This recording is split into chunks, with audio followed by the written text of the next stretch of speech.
This is Mandatory Listening, a podcast about the whats, whys, and hows of effective practical leadership shared by successful leaders and by your host, Dan Mann. You are listening to Mandatory Listening with Dan Mann for the Mann Group. Good morning and welcome. We are sitting here today with a bit of a legend in the outdoor industry, Jonathan Scott of Rock Creek. Good morning, Jonathan. Morning, Dan. How are you? I am doing great. Hope you are. I am. After being called a legend, I think that I certainly owe you something for that. So I appreciate that. I was instructed by your people that was required. Is that not required? Oh no, that's totally fine. My people get paid a lot of money to tell me that I'm a legend. So there you go. Well, they're very kind and they're very passionate to old guys like me, I guess. So. When you've caught up to me, we can call you old. In the meantime, we're just going to stick with legend. Well, listen, good morning and glad you took some time to join us. Of course, Rock Creek, and you have been in the outdoor industry news quite a bit over the past few months. In fact, the last few years, Rock Creek has always been a leader in the outdoor space, and in many ways set the precedent for outdoor, especially outdoor retail. But so many things have happened recently that we want to talk about today, and the context here is succession planning as businesses evolve and transition ownership. And fortunately for us today, you've been on all sides of that process. So we're going to look forward to getting into your experience and what we can all learn from that. So why don't we just start? I don't know, I can't imagine anyone listening would not know your story, but just let's go back and just tell us about your experience and your involvement with Rock Creek over the years. Oh, sure. Absolutely.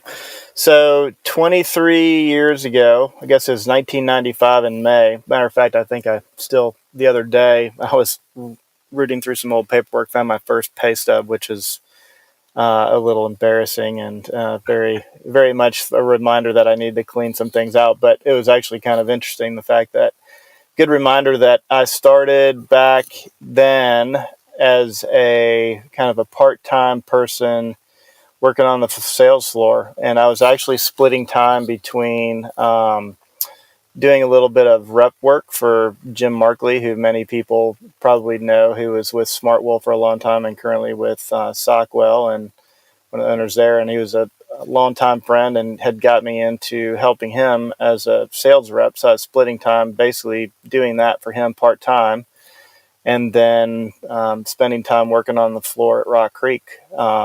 So, doing the whole sales thing, getting into the selling footwear and backpacks and all that stuff. And, eventually what ended up happening, I was asked by Marvin Webb, who was one of the owners at that point, if I'd be willing to take on a more permanent role at Rock Creek. And so I kind of jumped into the office scene and started helping with special orders and returns and warranty things, and then gradually from there went into a buying role and management role and basically IT role, HR role. In a small business, there's plenty of opportunities to do whatever you are willing or dumb enough to raise your hand and say, sure, I'll help out with that. And I was probably the latter and did all those things. And it was a lot of fun. And I definitely learned a lot about things to do. I also learned a lot about what not to do. I made plenty of mistakes along the way, and both Marvin and Dawson were very forgiving and definitely gave us they let us with a lot of rope to let us kind of run our course and see where we ended up, and pulled us back when we needed to. But for the most part, they were they were great about letting us do what we needed to do to do what we thought was best for the company, and and they'd pull us back when needed. But most of the time it was, take the ball and run with it. And if you want to raise your hand and do something, then you could pretty much do whatever you wanted. So it was a lot of fun to have a really, really varied experience while I was working at Rock Creek, and just to be able to try anything. So that's basically, that kind of transitioned from a floor staff to a little bit more operational buying role, and kind of ended up through the last several years really being primarily operational on the back end, everything that would be behind the curtain, so to speak, and making sure that everything was running properly and moving in the right direction. And at the same time, too, I think one of the beauties about Rock Creek has always been the fact that you had the ability to jump in, and if you needed to, get down and do the dirty work, clean the bathrooms, unpack boxes, get shipments ready to ship out during the holidays, drive deliveries on Black Friday at midnight, coming back at 2 a.m. That's just kind of what you did, and definitely have enjoyed that very much. It's been hard a lot of times, but I tell people all the time, there's been so few days that I've ever felt like I've actually had a real job. So I kind of pinch yourself going, wow, this really is real life, and I get to do this for a living, and I'm really excited about that. And also too, just with anything, love the people that you work with. Have always been a big family, sometimes dysfunctional at times, but still a big family, and have got a lot of love and respect for everybody that I work with. And it's a joy to come in every single day to work with the people that you get to work with. So very thankful for that. So that's kind of it in a nutshell, as far as what I had done and where I've been in the company, and what it means to me. And I would say too that it's to get a good understanding of the company and how it's perceived in my mind. It's definitely something that is it's an entity, and it's almost its own being. I mean, I think that Rock Creek as a brand to me has been something that is much bigger than a company. It's much bigger than something that's owned by someone. I think it's something that we've all kind of learned that we are, no matter what our positions would be, anybody that works at Rock Creek, they're all very, very important. And we're all part of a bigger thing that means a lot. It's not just an outdoor store. It's a community hub. It's an opportunity for kids in high school and college to come in and cut their teeth and get experience and really get passionate about what it is and what they want to do in the outdoors. And it's been very interesting that over the course of 30 plus years, the number of people and kids who have basically had an experience at Rock Creek at some point in their life, whether it be in high school or a little bit after that, how it really kind of set them on a path to determine what they were doing in their life. There's so many kids that I know that they're kids to me because they've always been kids to me, and they're so much younger than me, but they are all doing things in the outdoors, whether they're out west as guides or working in the outdoor industry, or doing all kinds of different things, doing wilderness medicine. They're all there's a connection with Rock Creek that really kind of set them on the path to doing those things that they really became passionate about. And I think that's something that's really exciting, and it's cool to see that you've been able to influence, and Rock Creek as a company has been able to influence people in those ways and kind of inspire them to try different things and to kind of follow their passions and determine where their true calling lies. So it's been really fun to be a part of, and really inspirational in so many ways. And it's just been a fantastic experience that, as I kind of look back at it, almost half my life has been spent here, which is a pretty amazing thing to me. So very thankful for those opportunities to be here.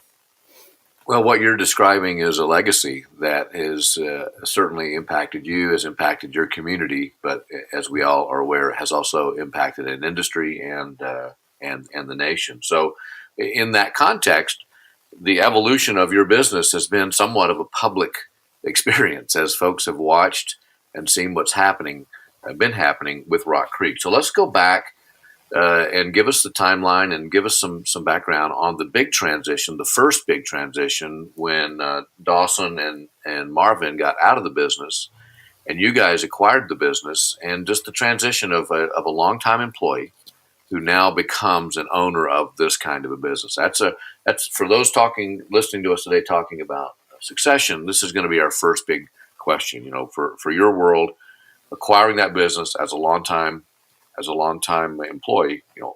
Where did that come from? Was that your idea? Did those guys come up with it? How did all that happen? Where you then got to own the business? Yeah, no, absolutely. So very interesting that there was a grassroots meeting at one point. I can't remember how many years ago it was, but we had won an award, and Dawson was at the show, and myself and Chad Weichel, who's my partner in the purchase of Rock Creek, and a few other folks were there at the show, and so we had won an award at the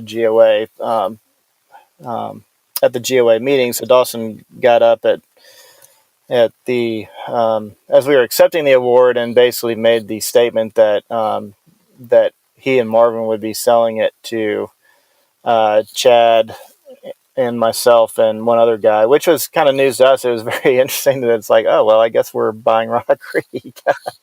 Not something that we had never really not thought about, but it became a little bit more public at that point, for sure, but a little bit more like, okay, this is something that let's try to figure out what that looks like. So we really kind of started that process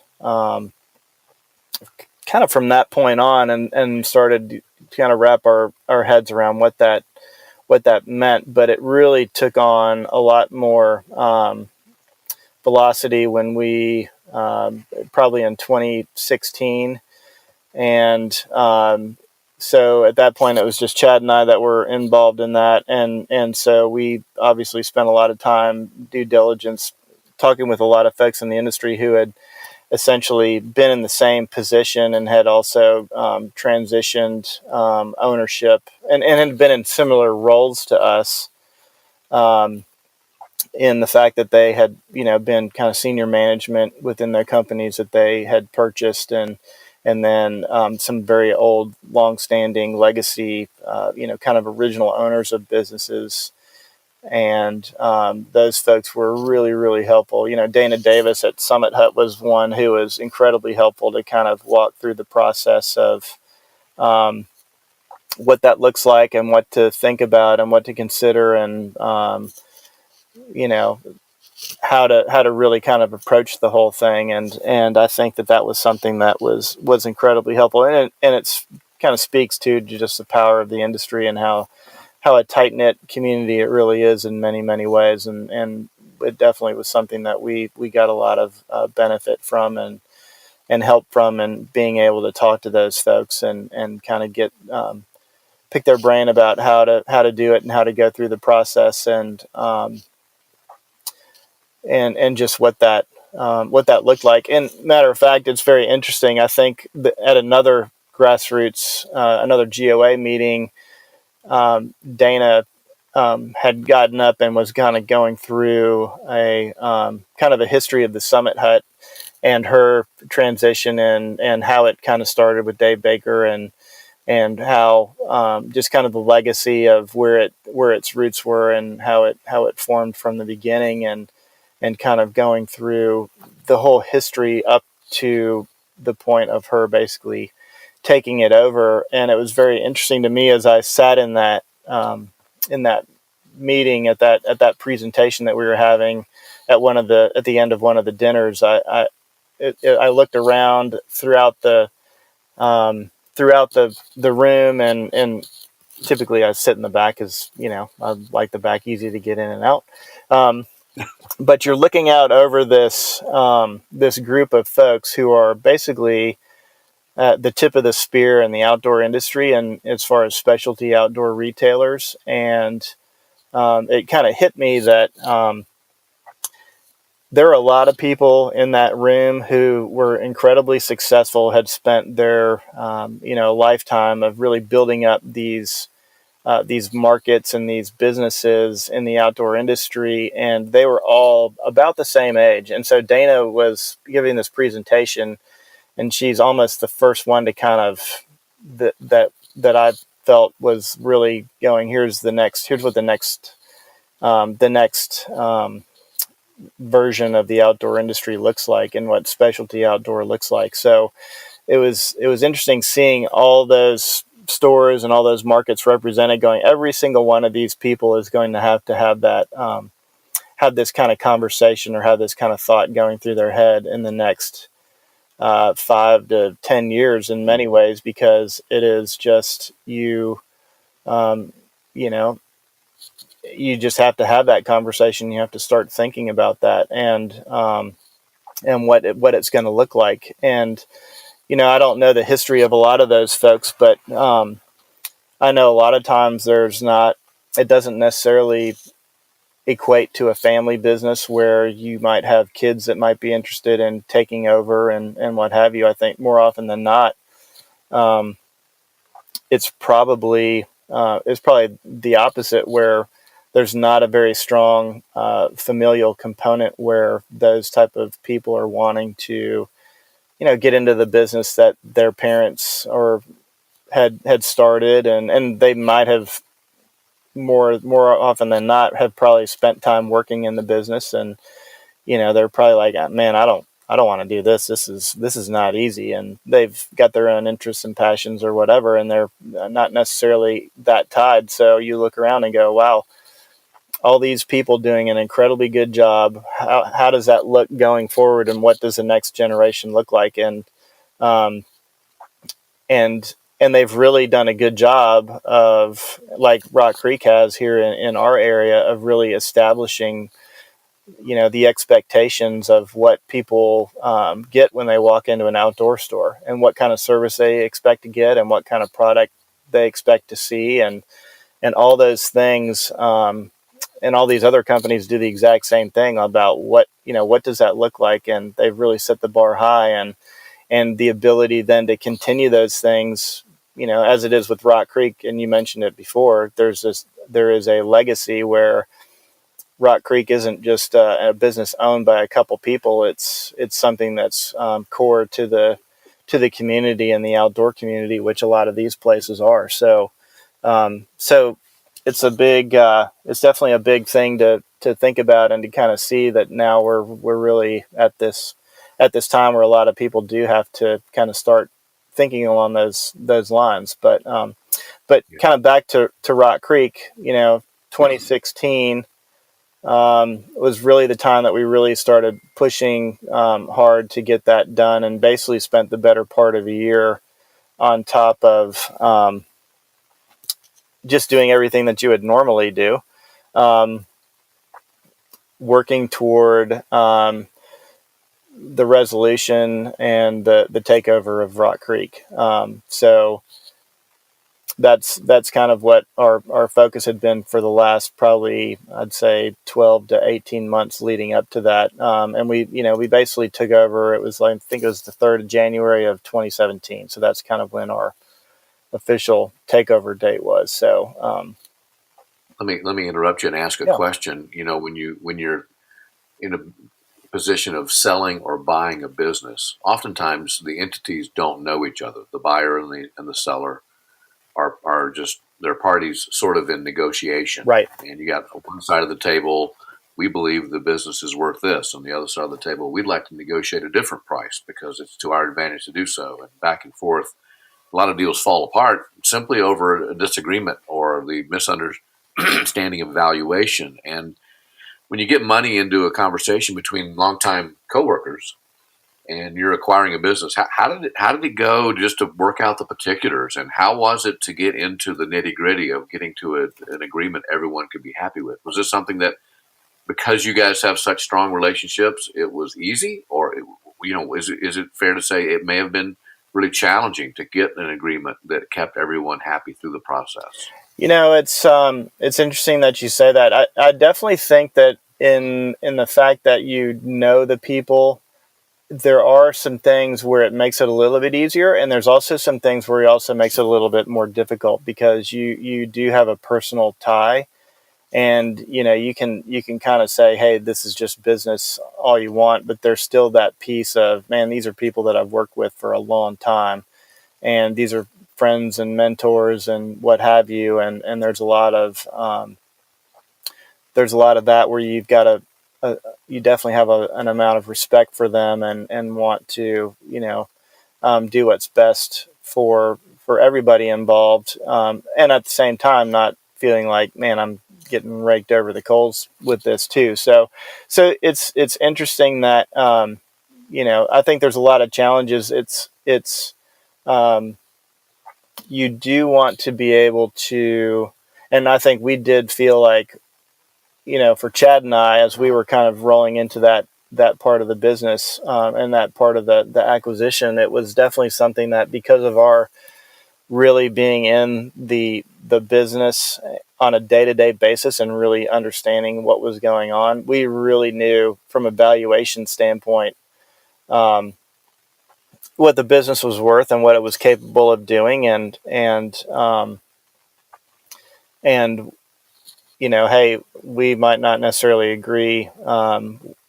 Let's just say that where we started in the process of a price was definitely not where we ended up. But I think the thing that was really helpful and really critical was the fact that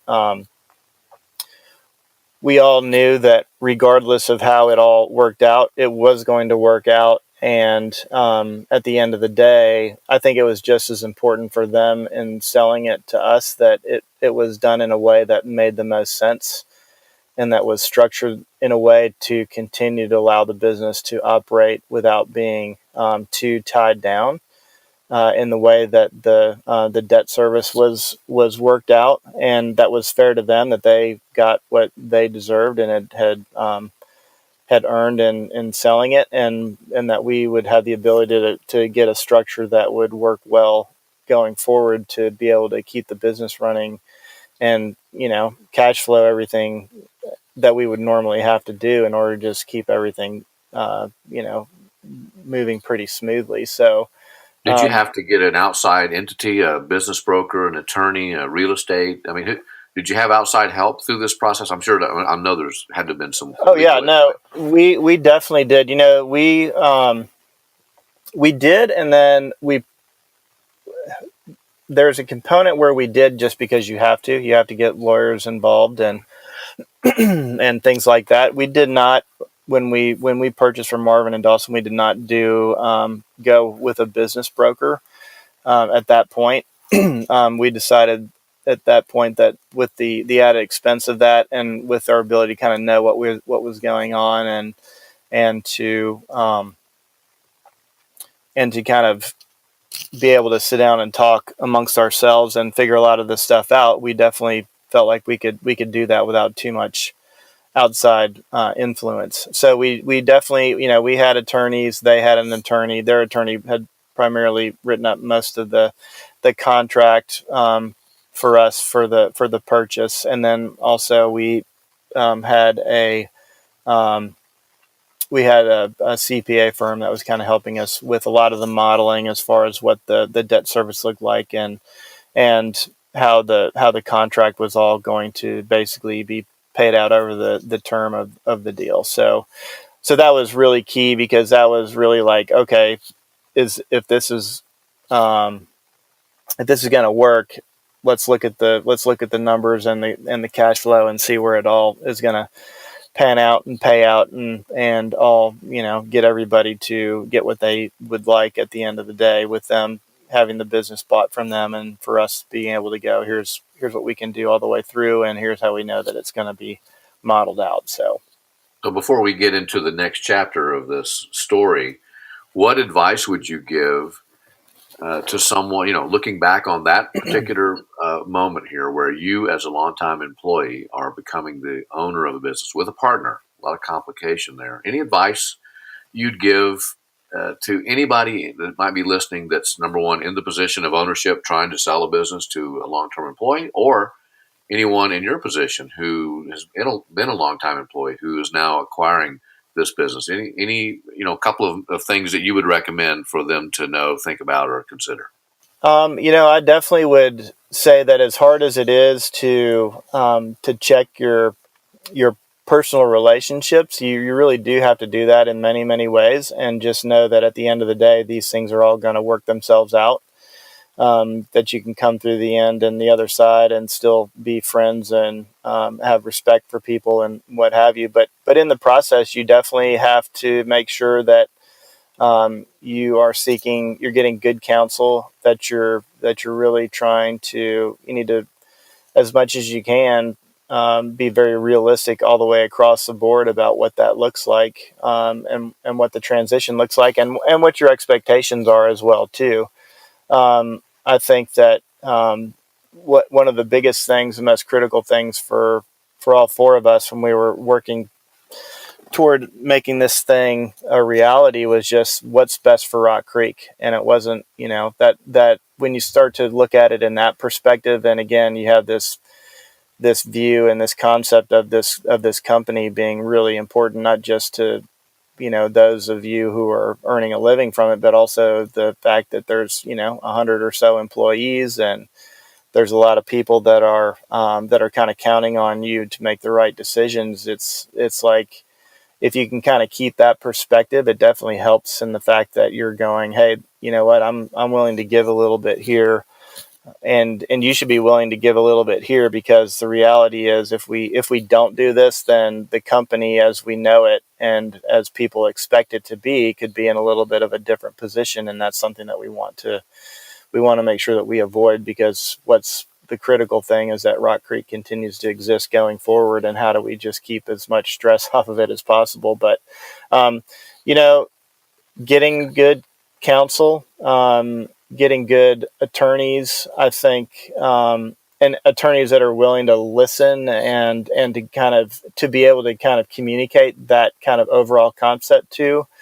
I think with our attorney, he definitely understood that, and I know that when Marvin and Dawson were working with their attorney too, I think they really had to kind of explain that idea of, we really want this to happen, and here's why, and some of these things that might be really key from you. In your attorney mind, we're gonna work around some of these things, because it's more important that this deal gets done in the right way, as opposed to how you would do it, and very one-sided. So that was definitely something that you've got to have people that are willing to work with you and to do that, kind of keep that mindset.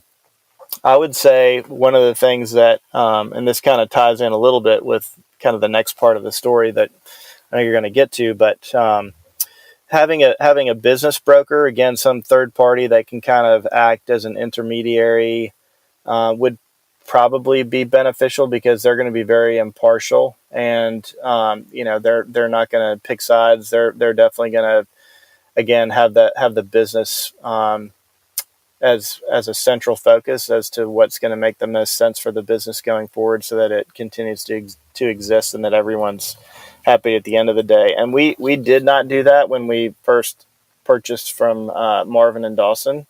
But in the next chapter, as you say, we definitely got involved with a group that was incredibly helpful for us, and really helping us get a better perception of what it was that we wanted to try to do, and how we wanted to kind of make the next step. So I would say that is something that that is definitely very helpful, for sure. And in hindsight, it probably would have been beneficial for us, but it was a big unknown and a big cost associated with that, and how that potentially looked was, it was kind of a big question mark that we probably avoided, but in hindsight might have wanted to look at a little bit more closely. So that'd definitely be something to consider for those that are kind of in that position going forward. Well, let's fast forward, and we don't have to fast forward too much to get to the next big piece of news, because I think you said the deal was done in early 2017, and fast forward some 12, 16, 18 months later, not 18, but a year or more later, now you're in the business of selling. You're the owner who's selling a business. And quite frankly, this is a big story across the outdoor space, because someone who is well known and is making some moves into this world, gets involved in Rock Creek, and that's Marcus Lemonis, who we know on television as the Prophet, and his entities and his business is now interested in your business. So I'd love to hear the backstory of how did this come around, that you guys acquire a business and quickly you've got very interested and prominent party ready to talk to you about acquiring the business. So any part of that you'd be willing to share with us how that came about, Sure. and then we're going to talk about how you learned everything about acquiring business only to turn around and quickly sell a business. So we're going to look at that as well. So give us whatever story would be interesting for us to hear from this. No, absolutely. One of the things that when Chad and I purchased Rock Creek, and this is even kind of goes back a little bit farther too, even before we purchased it, but we really believed in Rock Creek as a brand, and really felt like it was something that was more than just an outdoor store. It was something that was very much an entity and a part of the community that we see here in Chattanooga that was really instrumental in developing the outdoors and what that looked like. And so it was more than just a store. It was something a lot bigger than that. It was a community center. It was a place where people could kind of come, and whether they bought anything from us or not, it was a place where they could kind of, relive their outdoor experiences and have people excited about what they were doing, and get good advice on how to better have a better experience when they were in the outdoors. And that's just what it has always been. And it's been very inspirational. And so for us, we looked at it and said, it would be great if we could expand Rock Creek, and really wanted to go in a little bit of a different direction and get outside of Chattanooga, because we just saw the value of the brand and what it meant to the folks here in this community, and just really loved it. So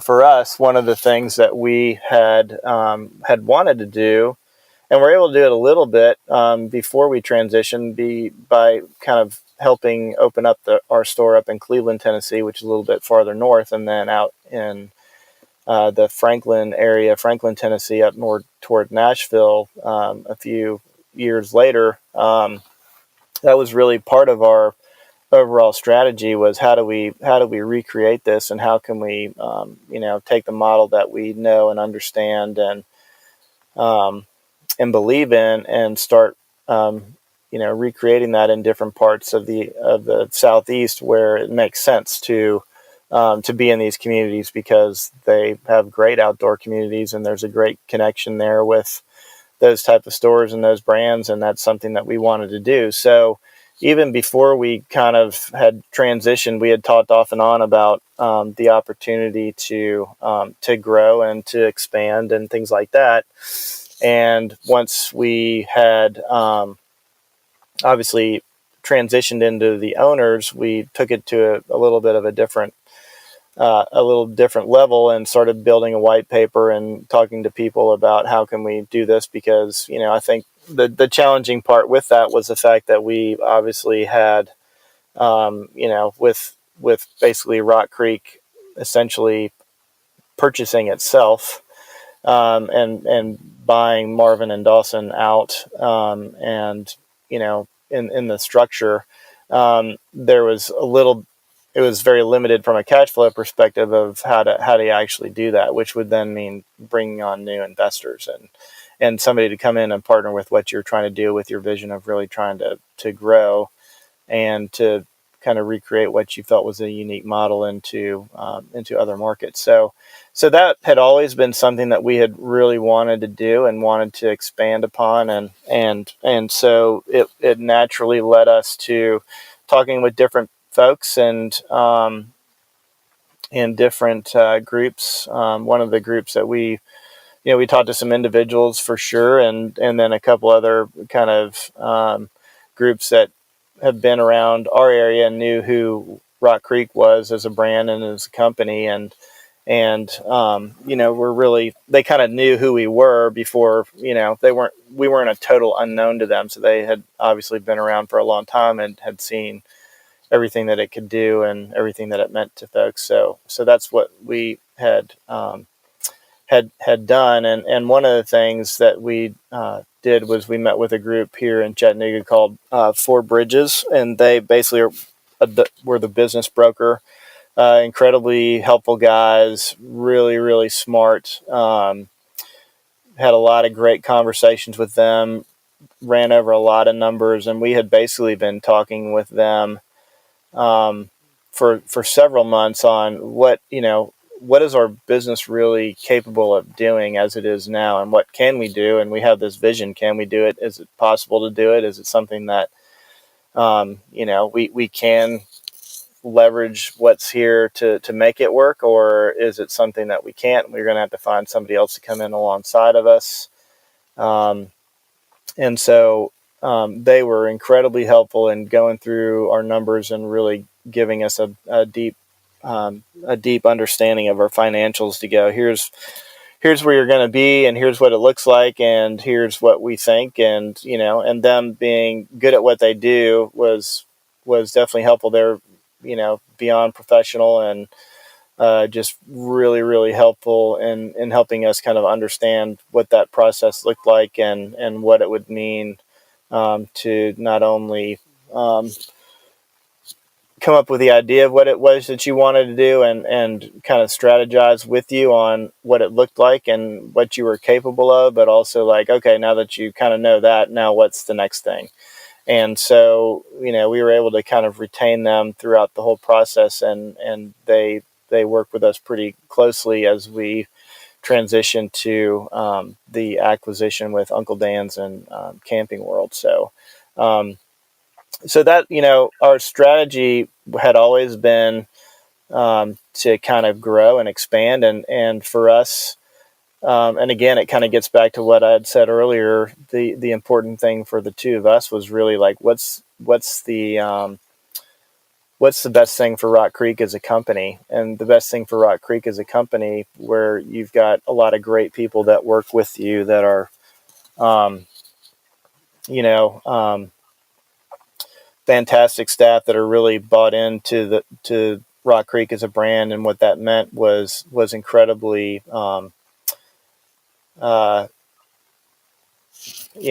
Really, really core to what we were trying to do and trying to accomplish, and creating opportunity for the people that work with us was just as important as anything else too. So those were all things that kind of helped us factor into what does that look like, and what is the next step. And again, with us, and for Chad and I, knowing, look, we're just parts of this machine, but it's still a big machine, and it all needs to continue to go forward. How does that look, and what are our opportunities for that to happen, and really just to do what we want to do and think that it can do, which is grow. So for us, that ended up transitioning to the discussion with Uncle Dan's and Colin Moynihan specifically, who is kind of front pointing a lot of that work, as an arm and an extension in the outdoor industry of Camping World, and in that acquisition process, and having just gone through it himself, probably middle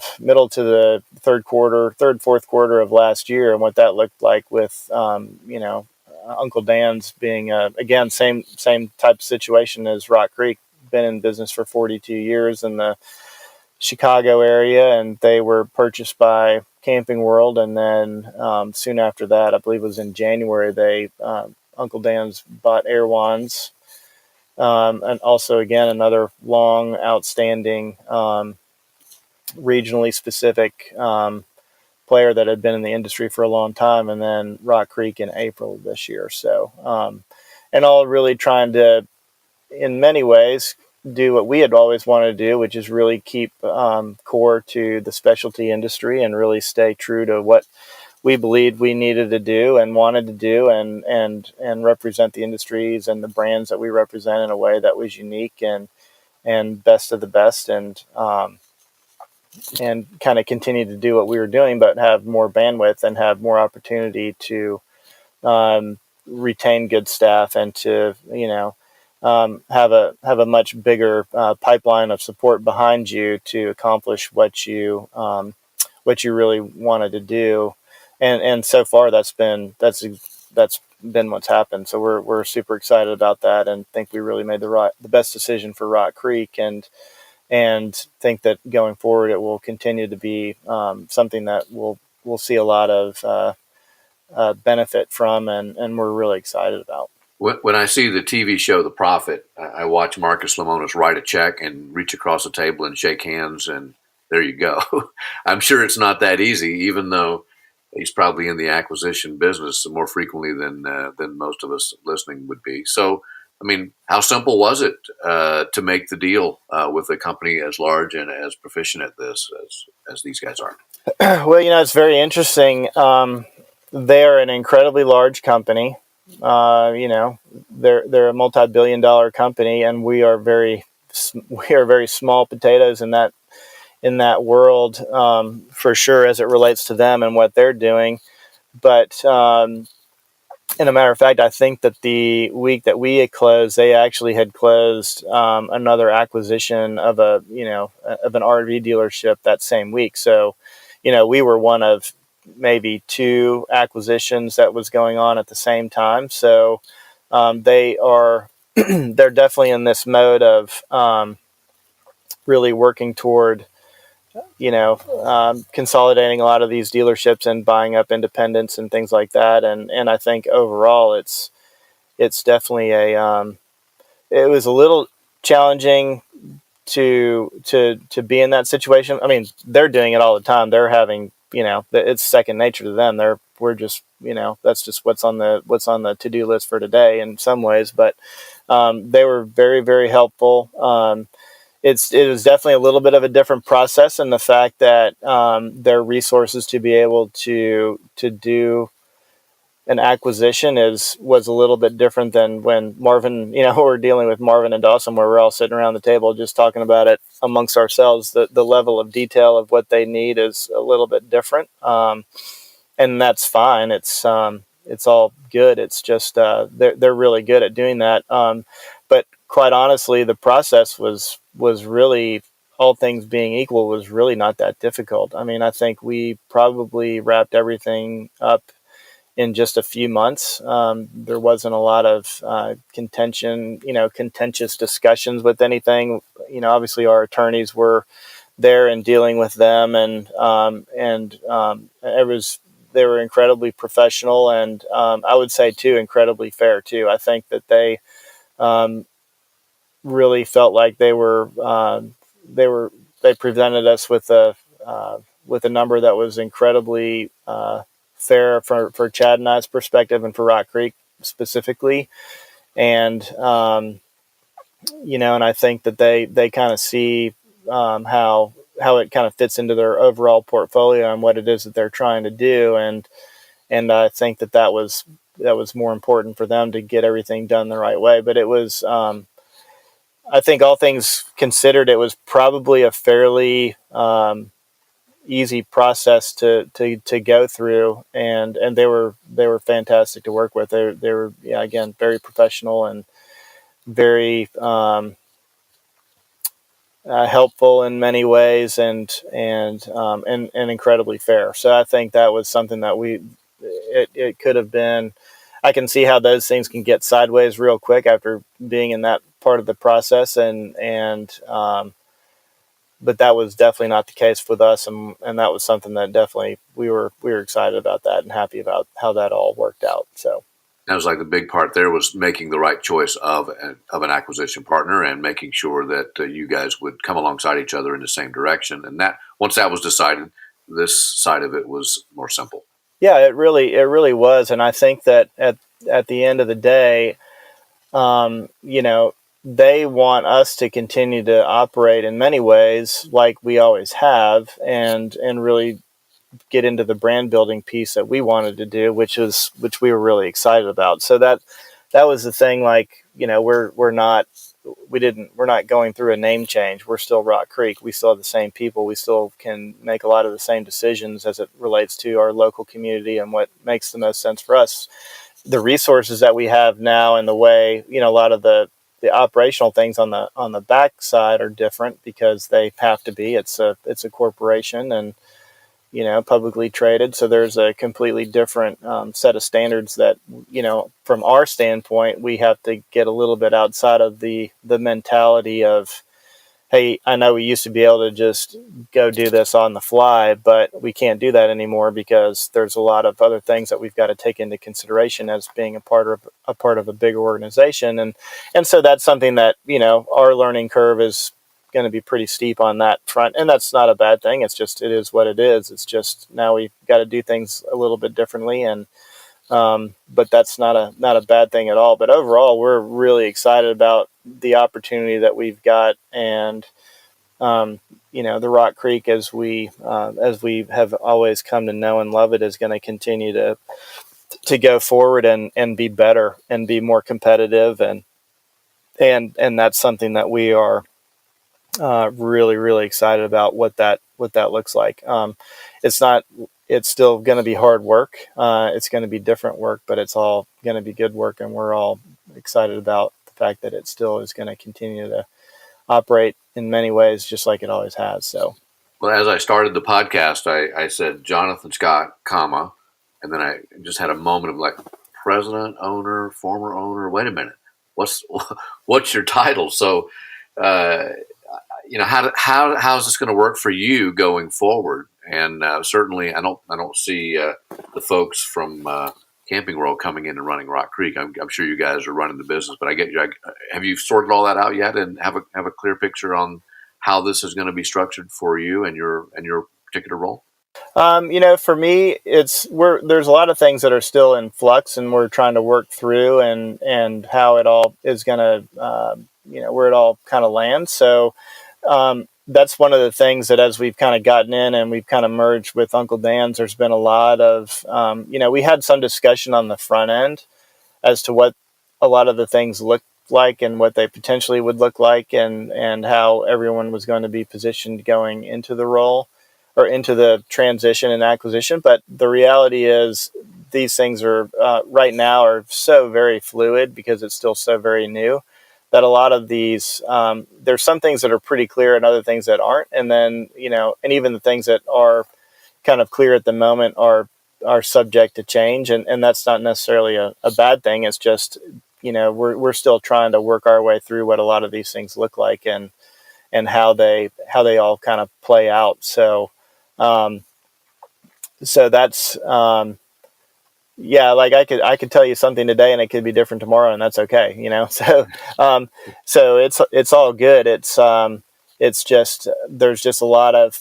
fluidity at the moment as to what things look like and how things are playing out, and that's okay, because I think the thing that's great about that is I think everybody's willing to go, well, we can totally adapt if that makes a little bit more sense to go in this direction. Let's do that, and that makes sense for everybody. Then how do we go ahead and jump to that, kind of pivot on that decision and go in a little bit of a different direction and then move forward, because that's what's best. So there's been a lot of that's been going on, and that's kind of challenging in its own ways, but it's not a bad thing. It's just different. It's something that you definitely have to get used to. I mean, I think one of the things for us on the Rock Creek side that's different is the fact that the speed at which things get done is very, very different, and the speed at which things can get done is very, very different. So for us in the past, if we wanted to open up a new store, it was months, if not a year, to really kind of get the whole idea and concept and build out and all that. And for the guys at Camping World, their resources are such that they can make a decision and it can be within a couple months, and it could be multiple things within a couple months. So that takes a little getting used to when you're used to really, having a long time to plan it out. It's like, wow, we've got to be much more dialed in and ready to go and be able to change on a moment's notice with that. So again, all good things. It's just different than what you're used to, and then you just have to learn and adapt and be willing to change with that. So, but that's okay. We're excited about that, and the opportunities. One of the things that talked about with expansion, we've got our first store outside of what we had previously is going to be down in Atlanta, and at the Battery, which is where the Atlanta Braves play, a fantastic retail spot. We're really looking forward to that. It's going to have its own challenges. It's going to be one of our bigger storefronts, and it's a great opportunity for Rock Creek as a brand, and for Camping World to really kind of plant a flag in that particular market, and for us to do what we've always done, which is provide great customer service and be a great resource for people getting into the outdoors. But it's going to be very different to be in that market and to be in that kind of environment, and how we manage that. We're going to have to do a lot of adapting in how we do things, but we're excited about the opportunity and the challenge to kind of be down there and to try something different down there too. So we're ready for that. Well, as usual, Rock Creek is out front and leading change. Even though we're talking about succession planning today, as you've described this process, this puts you now into a new future and a new world. So how do you see the outdoor industry changing? It's not just, I'm sure, a question of location. This is a pretty big, new, and bold venture that you guys have undertaken. Where do you see it going? And what do you think it means for the outdoor industry? And how do the rest of us in the outdoor space learn from this and better serve our customers and our potential customers? Oh, yeah. I think it's interesting, the fact, and it kind of gets back again to that story that I talked about at that grassroots meeting back when Dana was kind of giving her kind of intro to Dave Baker and the history, and the fact that there are a lot of people that have spent a lot of time building up the industry in a way that is has been incredibly helpful. And obviously, I think a lot of our vendors have changed the way that they've approached business by being direct to consumer and having a web presence and what have you. And I think that there is a component of that which has challenged a lot of retailers in a lot of ways. But I think there's a lot of other businesses out there that have a little bit of a different approach, and they're definitely in the outdoor space, but they're also very much in their own space and creating their own private label product and things like that, and they can really leverage a lot of what they do that way.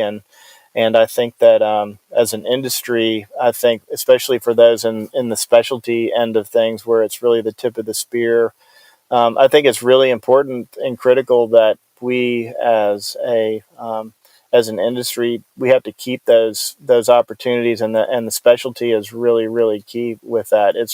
They really are the tip of the spear. I think specialty is willing to try things that other people won't. They'll be able to represent brands in a way that the customer can appreciate. I think that it's, I think our relationships that we have with our vendors are really, really important and really, really critical, because there's a lot of things that we on the specialty side do in hand with our vendors that benefits them and benefits us. And that's something that going forward, that's really, I think that's really important. I don't, if the specialty part of the outdoor industry went away, I don't know what it would look like in a lot of ways. And it would kind of scare me a little bit, because there's a lot of great people out there doing a lot of innovative things and willing to try different things, and really to wanting to, have better experiences in the outdoors, that I think if specialty was gone, those kind of companies would probably dry up as well too, because it's a lot more difficult to kind of get the word out about what you're doing. The internet is an interesting thing, in the fact that there's a lot of crowd-funded things going on, and a lot of people can get the word out that way. But with I think one of the things that's unique in the outdoor space is the fact that one of the most important things that we do is build relationships with our customers. And in a world of Amazon, where it's hard to actually connect with a person, I can't remember the last time I actually had a question in Amazon and was able to call someone, because I don't think that's even possible. But the world that we live in is very disconnected in many ways, and yet I think we as people and as human beings, we need that connection with one another in a way that's not just a Snapchat or a text or a message or whatever. It's, I want to come into a store and I want to know the person that I'm talking to has got an experience and I'm willing to learn from or share or be a part of, and they're willing to listen to me talk about what I did and the experience that I had. And I think that's something that as human beings, that I think that's just something that's part of who we are and our makeup, is the fact that we need that connection. We need to have that that kind of relationship with another person or with a group of people and be tied with them. That's a very real thing and not a virtual thing. And so I think that that's really important for the industry going forward, to find ways, like for us, the decision that we made was to be part of this group that we feel like is really going to allow us to continue to operate in that way and to continue to build relationships and build community that way. And that was what we felt was the best opportunity for us. Now, that's not going to be the best opportunity for everybody, but for us, we definitely felt like that was the best thing to go forward, and again to recreate what we were trying to do and really accomplish the goals that we had as a brand that we felt were really important. So that's I think it's really important for the industry in that standpoint, that that's what we do, and people really do need to start to see, as this first generation kind of passes the torch, who are they passing it to, and what does it actually look like when they do pass it to them. So, well, Jonathan, you've had a fantastic experience and really unique. First of all, a internationally known brand, Rock Creek, that you've been involved with for decades. The opportunity to acquire that business, and then the opportunity in a relatively short time to really make some waves by selling the business and remaining with the business, puts you squarely in the center of leading change in the industry. So hats off to you for I know you're a modest guy and you wouldn't like to take the credit for a lot of this, but you really have been at the center of some very interesting things that I think are important for the industry to note. And I appreciate you taking your time today to share the story with us, because I think it's going to help a lot of people first be inspired, but also get some ideas and some possibilities for themselves. Would you mind sharing some contact information if anyone listening would want to explore this further with you? I know you're the kind of guy that's happy to do that. Oh, sure. That's fine. I mean, the best way to get in touch with me would be by email, which is Jonathan, JONATHAN, @rockcreek.com. And they can reach out to me, and I'm happy to help them with answer whatever questions they might have, or, get in contact with anybody that we had talked to that helped us in our transition. There's a lot of great folks out there, and happy to help in whatever way possible. That's very cool. Well, listen, we'll continue to watch the growth of Rock Creek and your involvement there as we go forward, and I really appreciate your generous sharing of your story with us today. I find it very fascinating. You've been listening today to Mandatory Listening with Dan Mann, the Man Group, and Jonathan Scott of Rock Creek. Jonathan, thanks again for joining us today. That's it for this episode. You can find Mandatory Listening on iTunes or wherever you get and subscribe to your podcasts.